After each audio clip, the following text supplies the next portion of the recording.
Bonjour Agnès Langevin. Bonjour. Nous vous accueillons sur ce plateau aujourd'hui. Donc vous êtes vice-présidente de la région Occitanie en charge entre autres de l'économie circulaire. La région a mis en place un plan régional de prévention et de gestion des déchets et ce plan comporte un volet dédié à l'économie circulaire. Alors, est-ce que vous pouvez nous donner un peu le sens général de la démarche et nous expliquer pourquoi l'économie circulaire est intégrée dans ce plan ? La loi pour la transition énergétique et la croissance verte a fixé des objectifs très ambitieux au regard de la situation actuelle pour la réduction, donc la prévention et la gestion des déchets. C'est désormais les régions qui ont cette compétence et qui ont en charge la planification sur le territoire régional de cette prévention et de cette gestion des déchets.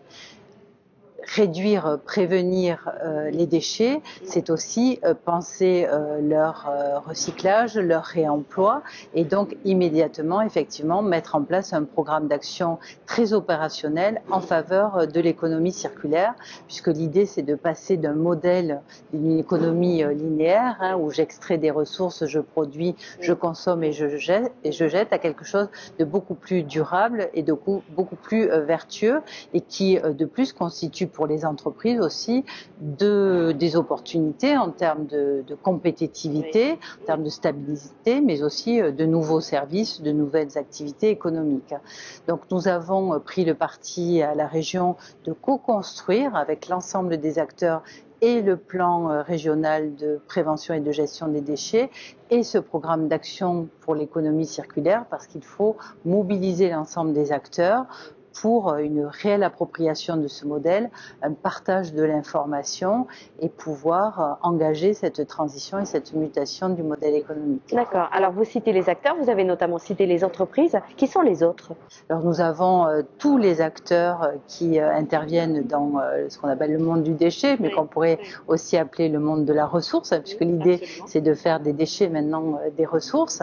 Il y a effectivement les collectivités, puisqu'elles ont cette compétence de collecte et de traitement des déchets. Nous avons les acteurs économiques qui sont des opérateurs, que ce soit dans le domaine de la gestion des déchets, le traitement de l'eau. Il y a des acteurs économiques aussi qui pensent le réemploi, le recyclage, qui éco-conçoivent aussi des produits, qui se regroupent, qui peuvent mutualiser avec d'autres entreprises le partage de certaines ressources ou de systèmes énergétiques. Il y a les associations, puisque les citoyens aussi doivent être complètement associés à ces démarches, puisque bien gérer aussi tout ce parcours du déchet part du geste du tri.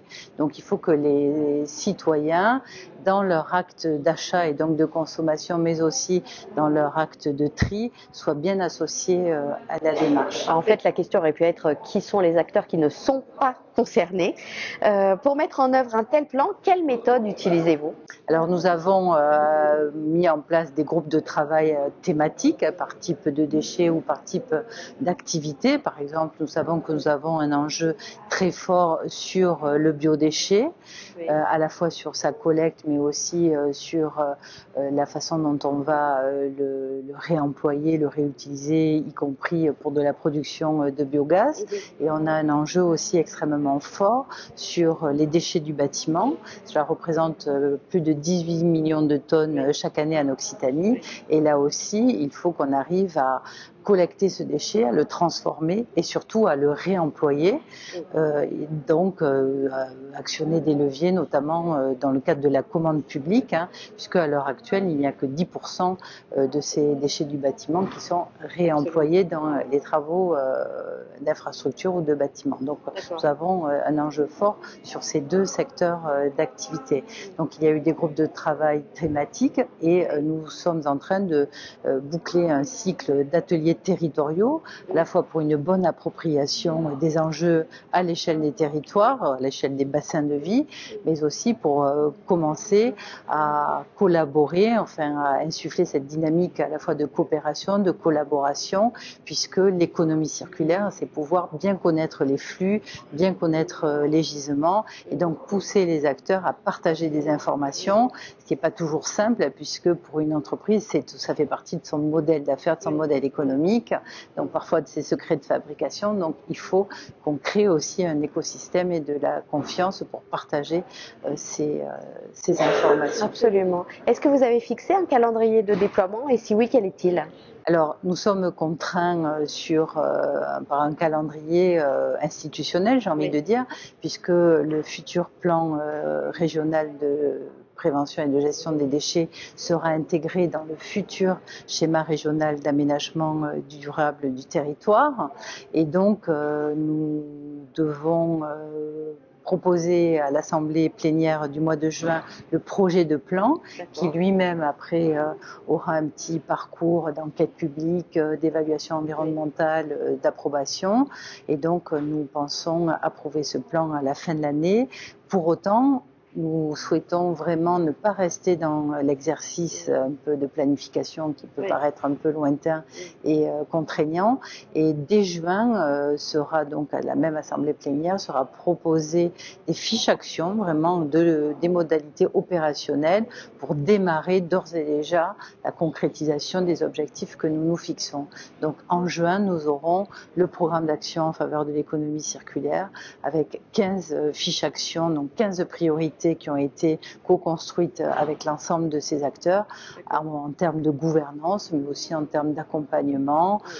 Ça va de l'éco-conception à l'éco-fonctionnalité, avec l'appui aux ressourceries. Là aussi, on rejoint le citoyen. On voit que les citoyens ont beaucoup d'appétence pour les ressourceries.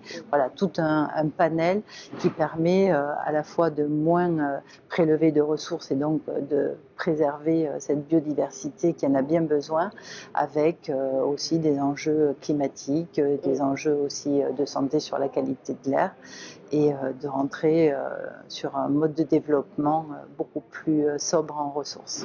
Merci pour ces explications, c'était parfait comme présentation. On fera bientôt le point avec vous pour la mise en œuvre du projet. J'ai bien entendu juin prochain. Agnès Langevin, merci. Merci à vous.